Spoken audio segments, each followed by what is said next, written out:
ആഗോളതലത്തിൽ ഏറ്റവും കൂടുതൽ നാവികരെ സംഭാവന ചെയ്യുന്ന രാജ്യങ്ങളിൽ ചൈനയെ പിന്തള്ളി ഇന്ത്യ രണ്ടാം സ്ഥാനത്ത്.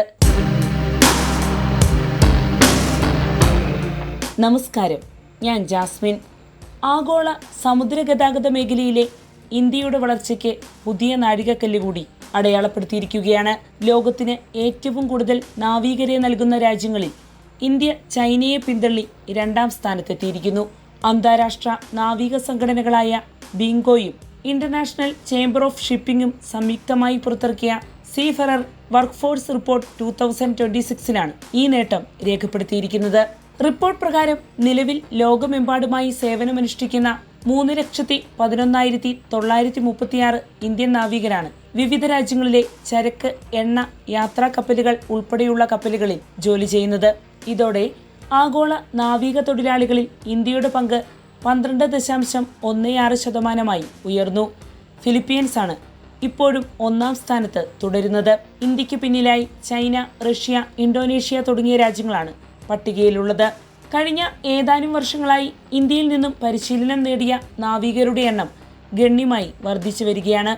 രാജ്യത്തെ മാരിടൈം പരിശീലന സ്ഥാപനങ്ങളുടെ നിലവാരം മെച്ചപ്പെട്ടതും അന്താരാഷ്ട്ര നിലവാരമുള്ള പരിശീലന സംവിധാനങ്ങളും ഇന്ത്യൻ നാവികരുടെ ഇംഗ്ലീഷ് ഭാഷാ പരിജ്ഞാനവും സാങ്കേതിക വൈദഗ്ധ്യവുമാണ് ഈ മുന്നേറ്റത്തിന് പ്രധാന കാരണങ്ങളായി വിലയിരുത്തപ്പെടുന്നത്.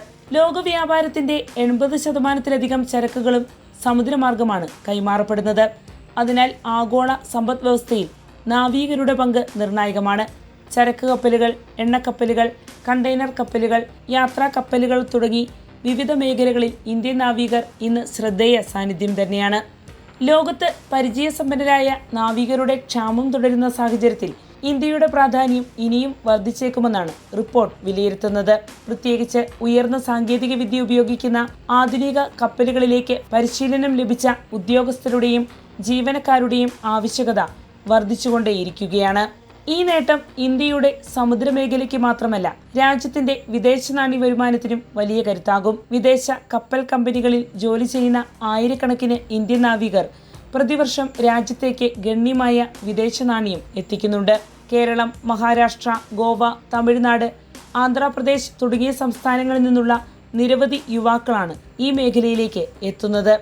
സാഗർമാല, മാരിടൈം ഇന്ത്യൻ വിഷൻ 2030 തുടങ്ങിയ പദ്ധതികളിലൂടെ തുറമുഖ വികസനത്തിനും സമുദ്രമേഖലയ്ക്കും സർക്കാർ കൂടുതൽ പ്രാധാന്യം നൽകുന്ന സാഹചര്യത്തിൽ ഈ നേട്ടം കൂടുതൽ ശ്രദ്ധേയമാകുകയാണ്. നാവിക പരിശീലനം, തൊഴിൽ സാധ്യതകൾ, അന്താരാഷ്ട്ര സഹകരണം എന്നിവയിൽ കൂടുതൽ ശക്തി കൈവരിക്കാൻ നിലവിലെ മുന്നേറ്റം സഹായകരമാകുമെന്നാണ് വിലയിരുത്തപ്പെടുന്നത്. ആഗോള സമുദ്രമേഖലയിൽ ഇന്ത്യയുടെ സ്വാധീനം വർഷം തോറും കൂടുതൽ ദൃഢപ്പെടുന്നു എന്നതിന്റെ ഏറ്റവും പുതിയ തെളിവാണ് നാവികരെ നൽകുന്ന രാജ്യങ്ങളിൽ ലോകത്ത് രണ്ടാം സ്ഥാനത്ത് രാജ്യം എത്തി നിൽക്കുന്നത്. വരും വർഷങ്ങളിൽ ഫിലിപ്പീൻസിനെ വെല്ലുന്ന നിലയിലേക്ക് ഇന്ത്യ ഉയരുമോ എന്ന ചോദ്യവും ഇതിനോടകം തന്നെ അന്താരാഷ്ട്ര സമുദ്രമേഖലയിൽ ചർച്ചയാകുന്നുണ്ട്.